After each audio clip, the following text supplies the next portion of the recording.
Hei kaikille, mä olen Anne Sivonen ja mä kerron tässä esityksessä liikkeenhallinnan häiriöistä. Tässä lyhyesti esityksen sisällöstä. Mä keskityn tässä esityksessä Parkinsonin tautiin ja syy miksi mä valitsin tämän aiheen on se, että mulla on lähipiirissä ihminen, joka sairastaa tätä tautia. Tässä esityksen alussa kerron niistä keskeisistä aivojen alueista, joihin tämä Parkinsonin tauti liittyy. Ja keskeisinä näihin liittyy nimenomaan aivokuoren kortikaaliset alueet, jotka liittyvät liikeiden suunnitteluun. Eli nämä kortikaaliset alueet ovat ikään kuin tällaisia johtajia tai direktoreita, jotka miettivät ne liikkeiden suuret linjat. Ja sitten taas aivokuoren alaiset osat, etenkin pikkuaivot ja tyvitumakkeet, ovat niitä, jotka toimivat tämmöisenä managerina tai päällikkönä ja vastaavat siitä operatiivisesta toiminnasta, eli vastaavat liikkeiden hienosäädöstä. Parkinsoniin liittyy myös välittäjäainejärjestelmät ja siellä erityisesti dopamiinergiset järjestelmät, jotka liittyvät dopamiinin tuotantoon. Keskeisenä liittyy myös liikehermoradat ja siellä mediaalinen rata, joka liittyy kehon asennon muutoksiin ja kehoa lähellä olevien rajojen liikkeisiin ja lateraalinen lata liittyy taas kehosta kauempana olevien rajojen liikkeisiin, esimerkiksi käsien tai sormien tai jalkaterien liikkeisiin. Hyvin keskeinen osa-alue Parkinsonia on tyvitumakkeet ja tässä on vielä parilla eri kuvalla kuvattu sitä, missä nämä tyvitumakkeet sijaitsevat. Parkinsonin tauti aiheutuu mustatumakkeen eli substantia nigran hermosolujen vähittäisestä tuhoutumisesta ja tuossa on vielä noilla sinisillä nuolilla tarkemmin kuvattu, missä ne sijaitsevat. Ja tämä johtaa dopamiinin puutteeseen ja tahdonalaisten liikkeitä säätelevien hermoratojen vaurioitumiseen. Kirjan tekijöiden mukaan tarkkaa syytä Parkinsonin synnylle ei tiedetä, mutta taustalla tiedetään olevan perimän ja ympäristötekijöiden monimutkainen yhteisvaikutus. Vaikutteena tiedetään olevan muun muassa geenit. Kuitenkin tutkimuksissa on havaittu, että Parkinson ei ole mitenkään helposti periytyvää. Ja muina vaikutteina tiedetään olevan muun muassa kehon tulehdustilat, kehon kokemat traumat, ympäristömyrkyt ja huumeiden käytöllä, etenkin heroinilla tiedetään olevan vaikutuksia Parkinsonin syntyyn. No sitten hyvin tämmöinen mielenkiintoinen tutkimustulos on noin vajaa vuoden takaa, jolloin Helsingin yliopiston tutkijaryhmä löysi suolistossa tämmöisen desulfovibrio-bakteerin, jonka he tässä tutkimuksessa havaitsivat olevan todennäköinen syy Parkinsonin taudin synnylle. Ja tätä tietenkin mielenkiintoista on jäädä seuraamaan, että mitä tästä aiheesta uutisoidaan jatkossa.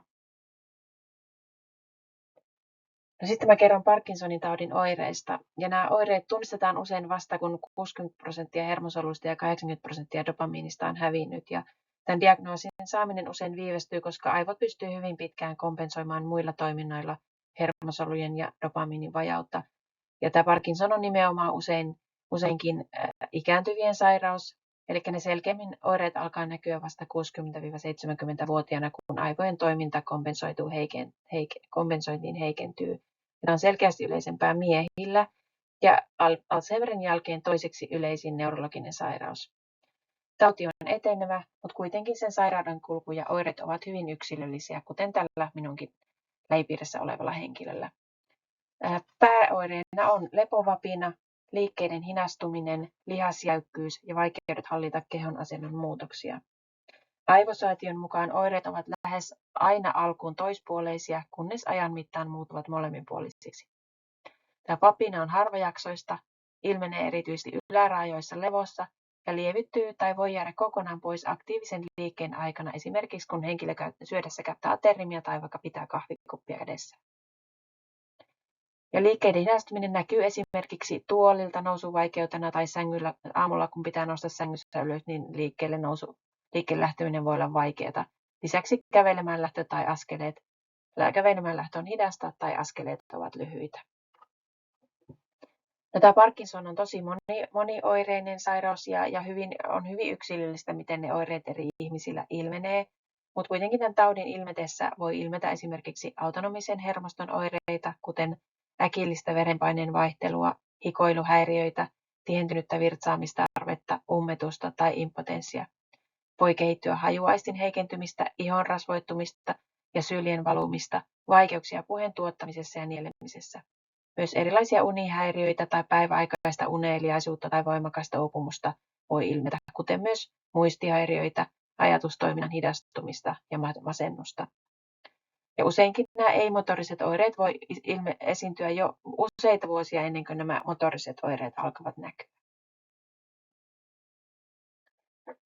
No, tätä Parkinsonia ei voi parantaa, mutta oireita voi lievittää etenkin liikunnalla ja lääkehoidolla. Ja Aivosäätiön mukaan etenkin tämä liikunta on liikkumiskyvyn ja hyvän tasapainon säilyttämiseksi erittäin tärkeää nimenomaan, koska tämä sairaus on pääasiassa ikääntyvien sairaus.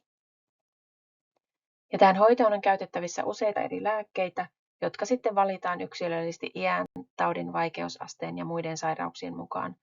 Lääkkeistä tehokkain on aivon dopamiinipitoisuutta suurentava dopamiinin esiaste levodopa, jota yleensä kaikki Parkinson-potilaat jossain sairauden vaiheessa käyttävät. Aivoliiton mukaan tämän sopivan lääkkeen ja annoston löytäminen on erittäin tärkeää, koska näissä lääkkeissä on useinkin hyvin hankalia sivuvaikutuksia.